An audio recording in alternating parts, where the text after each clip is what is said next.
Mora biti savršeno. U pravom trenutku. Uz malo čarolije. Iznenadim je prstenom, ona kaže da. I zauvijek živimo sretno. O ne!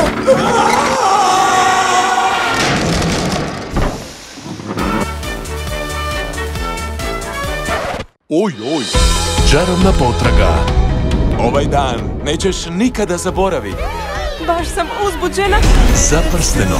To trebam da osvojim Suzi. Kvaliteta prstena predstavlja kvalitetu čovjeka. Prodajete li prstene lizalice?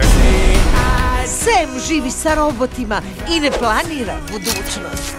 On uvijek nešto planira. Zaprosi me! Zaprosi me! Ali nikako da mu uspije. Uz novu animiranu pustolovinu. Stigao sam! Ti si Oskar, super slikovac. Veliki Oskar Robot će uništiti grad!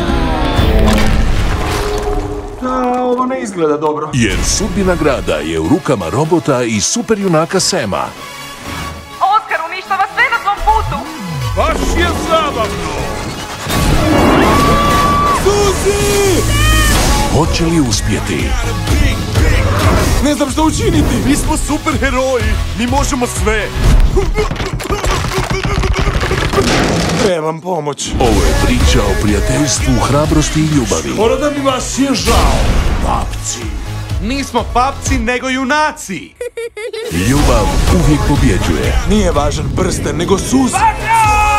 Pokreni se! Ja to mogu. Jesi ti lud? Ideš. Naravno da je lud. Zaljubljen je. Prsten k sebi. Bez ruku!